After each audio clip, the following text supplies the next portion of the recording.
Hello नमस्कार साथियों, आप सभी का स्वागत है सर्वज्ञ एग्जाम क्लासेस में। अगर आप सभी भी एसएससी जीडी 2024 के लिए तैयारी कर रहे हैं तो आज मैं आप सभी के लिए 50 सबसे महत्वपूर्ण जीके के प्रश्न लेके आ चुका हूं और अपना सिलेक्शन करने के लिए पूरी मेहनत और जी जान लगा दीजिए। वादा रहा आपके माता पिता की दुआ और आपकी मेहनत वेस्ट नहीं जाएगी। तो पहला प्रश्न आप सभी के सामने है। देखिए, निम्नलिखित में से कौन सा कर भारतीय राज्यों का राजस्व का स्रोत नहीं होता है?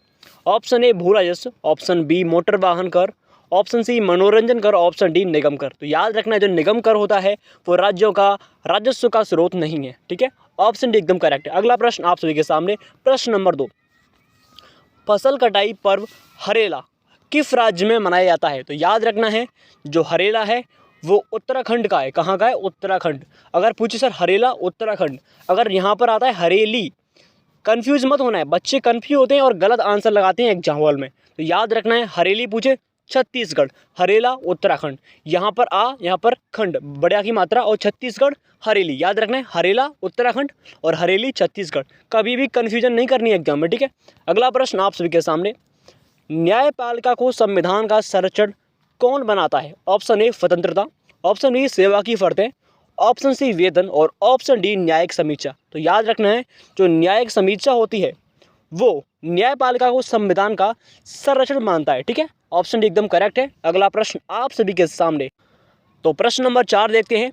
टुंड्रा प्रकार की जलवायु का दूसरा नाम क्या है? तो याद रखना है, जो टुंड्रा प्रकार की जलवायु है उसका दूसरा नाम है ध्रुवीय जलवायु। ऑप्शन डी एकदम करेक्ट है, ध्रुवीय जलवायु।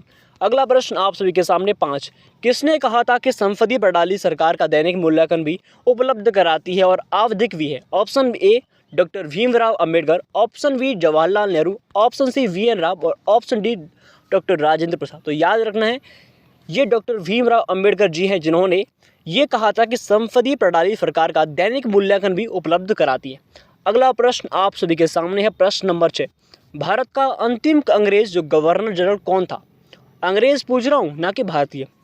Option A sir Stafford Cripps, option B lord Mountbatten, option C सिराज गोपालचारी और option D sir Clement Attlee. तो याद रखना है, इसके सही आंसर है ऑप्शन बी लॉर्ड माउंटबेटन जो था वो भारत का अंतिम अंग्रेज। कौन सा अंग्रेज गवर्नर? अगर मुझे फिर भारत का पहला भारतीय पूछे तो सिराज गोपालचारी भारत के पहले भारतीय गवर्नर जनरल थे। अगला प्रश्न आप सभी के सामने है 7। मानव शरीर में भारी मात्रा में आसवन जल डालने से लाल रक्त का क्या होती है? तो ऑप्शन ए सिकुड़ जाती हैं, ऑप्शन बी नई कोशिकाएं उत्पादित करती हैं, ऑप्शन सी सूजती और फूट जाती हैं और ऑप्शन डी ज़्यादा ऑक्सीजन ले जाती हैं। तो याद रखना है, जब हमारी जो नस होती हैं यानी कि रक्त वाहिकाएं, उनमें क्या करती हैं, अगर हम जल डालते हैं, आप जानते हैं जैसे कि बोतल वगैरह चढ़ाते हैं, क्या होता है, अत्यधिक मात्रा में चढ़ने पर जो हमारी नसें हैं वो फूल जाती हैं। तो ऑप्शन सी एकदम करेक्ट है, सूजती और फूट जाती हैं। अगला प्रश्न आप सभी के सामने है 8। नाभिकीय रिएक्टर में इस्तेमाल किया जाने वाला ईंधन कौन सा है? हाइड्रोजन, मिथेग्लोबिन, यूरेनियम और ऑक्सी हीमोग्लोबिन। तो याद रखना है, यूरेनियम होता है। ऑप्शन सी करेक्ट एकदम आंसर है। यूरेनियम क्या करता है? नाभिकीय रिएक्टर में इस्तेमाल होता है। ठीक है, अगला प्रश्न आपके सामने है, प्रश्न नंबर 9। स्वचालित वाहनों में प्रयुक्त द्रव्य चालित ब्रेक किसका सीधा प्रयोग है? तो याद रखना है, इसका सही आंसर है पास्कल का नियम। अब हम आप सभी के सामने कुछ हड़प्पा और सिंधु सभ्यता के प्रश्न लेके आए हैं जो कि जीडी के लिए बहुत महत्वपूर्ण है। आपके सामने पहला प्रश्न, हड़प्पा सभ्यता का सर्वाधिक मान्यता प्राप्त काल कौन सा है? तो याद रखना, जो हड़प्पा सभ्यता थी उसका सर्वाधिक मान्यता काल है वो है 2500 से 1750 ईसा पूर्व। ठीक है, ईसी पूर्व। ओके, हाँ। अगला प्रश्न आप सभी के सामने, प्रश्न नंबर 2। सिंधु घाटी की सभ्यता निम्नलिखित में से किस सभ्यता के समकालीन नहीं थी? तो मिस्र की सभ्यता इसकी समकालीन थी। दूसरा है मेसोपोटामिया की सभ्यता, इसके भी समकालीन थी। ऑप्शन सी चीन की सभ्यता, इसके भी समकालीन थी। तो बचा कौन सा? डी। तो जो ग्रीक की सभ्यता थी वो इसके समकालीन नहीं थी, यानी कि ऑप्शन डी एकदम करेक्ट आंसर, ऑप्शन डी सही। अगला प्रश्न आप सभी के सामने है, प्रश्न नंबर 3। सिंधु घाटी की सभ्यता कहाँ तक विस्तृत, यानी कि जो सिंधु घाटी थी सभ्यता वो कहाँ तक फैली थी? तो याद रखना है, इसका सही आंसर है पंजाब, राजस्थान, गुजरात, उत्तर प्रदेश, हरियाणा, सिंध और बलूचिस्तान। ऑप्शन डी एकदम करेक्ट है। कई बार प्रश्न पूछा जा चुका है और पूछा जाने वाला भी है। अगला प्रश्न आप सभी के सामने है, प्रश्न नंबर 4। सिंधु घाटी की सभ्यता में घोड़े के अवशेष कहाँ से मिले? जो घोड़े के अवशेष हैं वो कहाँ से मिले, इसका आंसर आपको कमेंट में ज़रूर देना है। मैं आपकी जानना चाहता हूँ कि आप कितने स्मार्ट और अपनी पढ़ाई की तैयारी कर रहे हैं। अगला प्रश्न आप सभी के सामने है, प्रश्न नंबर 5। सिंधु घाटी स्थल कालीबंगन किस प्रदेश में है? कालीबंगन बताना है। Option A Rajasthan, option B Gujarat, option C Madhya Pradesh और ऑप्शन डी उत्तर प्रदेश। तो कालीबंगा कहाँ पर है सर? कालीबंगा राजस्थान में है, ये करेक्ट आंसर। अगला प्रश्न आप सभी के सामने 6। निम्नलिखित में से किस पदार्थ का उपयोग हड़प्पा काल की मुद्राओं के निर्माण में मुख्य रूप से किया गया था? ऑप्शन ए सेलखड़ी, ऑप्शन बी कांसा, ऑप्शन सी तांबा और ऑप्शन डी लोहा। तो याद रखना है, जो हड़प्पा काल की मुद्रा थी वो थी सेलखड़ी। कौन सी थी सर? सेलखड़ी, यानी कि ऑप्शन एकदम करेक्ट है। अगला प्रश्न आप सभी के सामने, हड़प्पा सभ्यता किस युग की थी? कांस्य, नवपाषाण, पुरापाषाण और लोह युग। ये भी प्रश्न बहुत इजी है, देखते हैं कि आप इसका आंसर कमेंट में देते हो या नहीं। अगला प्रश्न 8।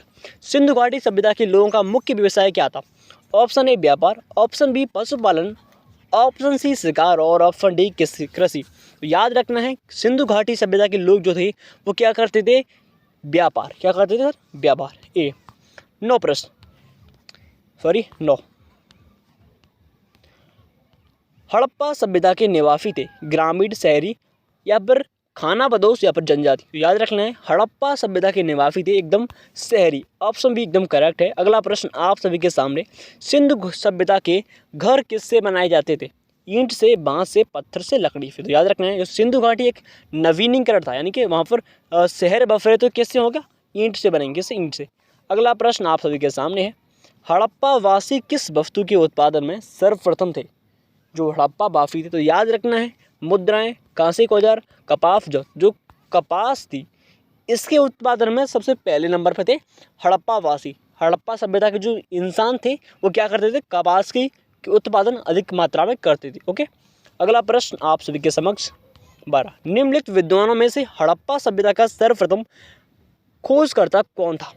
Option A sir John Marshall, RD. Banerjee और जो कनिंघम था भाई साहब, और डी दयाराम साहनी। तो याद रखना, दयाराम साहनी ने जो हड़प्पा सभ्यता थी उसकी खोज की थी, ध्यान रखना है, ठीक है। सबसे पहले अगर बात करें जो कनिंघम भाई साहब है, अलेक्जेंडर कनिंघम जो है, इन्होंने 1861 में पुरातत्व विभाग की स्थापना की थी 1861, ठीक है। और आर.डी. बनर्जी, यानी इनका पूरा नाम राखलदास बनर्जी है, जिन्होंने मोहनजोदड़ो की स्थापना की थी 1922 में, इसकी खोज की थी, ठीक है। अगला प्रश्न आप सभी के सामने है 13।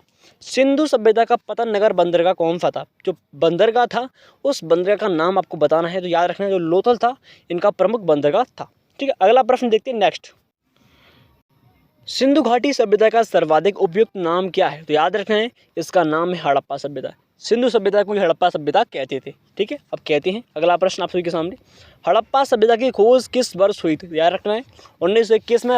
अभी मैंने आपसे कहा था दयाराम साहनी ने की थी 1921 में, इसी को हम सिंधु सभ्यता भी कहते हैं, ठीक है। अगला प्रश्न आप सभी के सामने है 19। हड़प्पा सभ्यता के बारे में कौन सी उक्ति सही नहीं है? उन्हें अश्वमेध की जानकारी थी, गलत। गाय उनके लिए पवित्र थी, ये भी गलत। उन्होंने पशुपति का सम्मान करना आरंभ किया, ये गलत था। उनकी संस्कृति सामान्य है, सही। यानी कि तीनों सही है, लेकिन जो 30C वाला है बिल्कुल गलत है। उन्होंने ये भी किया और उन्होंने जो गाय को पवित्र मानना शुरू किया, ये भी सही है। उनकी संस्कृति, ये भी सही है भाई। तो हमारा कौन सा? सी गलत, ठीक है। अगला प्रश्न नेक्स्ट, हड़प्पा के लोगों की सामाजिक पद्धति कैसी थी? ध्यान देना है, जो उचित समतावादी, यानी कि उचित समतावादी हड़प्पा के लोगों की सामाजिक पद्धति थी, ठीक है। अगला प्रश्न आप सभी के सामने, अब थोड़े से प्रश्न करते हैं संविधान से, क्योंकि संविधान से भी बहुत महत्वपूर्ण प्रश्न पूछे जाते हैं जीडी के लिए। तो पहला प्रश्न आप सभी के सामने देखिए, संविधान सभा द्वारा अंतिम रूप से पारित संविधान में कुल कितने अनुच्छेद और अनुसूचियाँ थी? ठीक है, यहाँ पर थी लगा लेना, क्योंकि पहले की बात कर रहा है।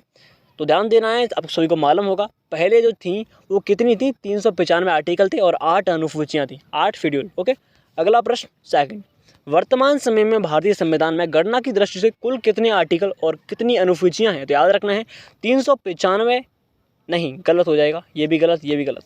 जो 448 आर्टिकल हैं और 12 अनुसूचियाँ वर्तमान में हैं, ठीक है। अगला प्रश्न आप सभी के सामने, वर्तमान में भारतीय संविधान में धाराओं की कुल संख्या, जो धारा होती हैं IPC वगैरह, वो टोटल 395, याद रखना है, ठीक है।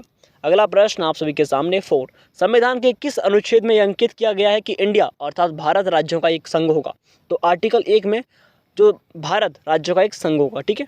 अगला प्रश्न नंबर 5, संविधान के आर्टिकल नंबर 1 में भारत को क्या कहा गया है? अभी हमने पढ़ा था संविधान का जो अनुच्छेद 1 है उसमें कहा गया है कि राज्यों का एक संघ होगा, आर्टिकल नंबर 1। अगला प्रश्न 6, हम थोड़ी तेजी से करेंगे और तेज समझ के, ठीक है, समझ के। 6, भारतीय संविधान के किन आर्टिकल्स में नागरिकता संबंधी प्रावधान है?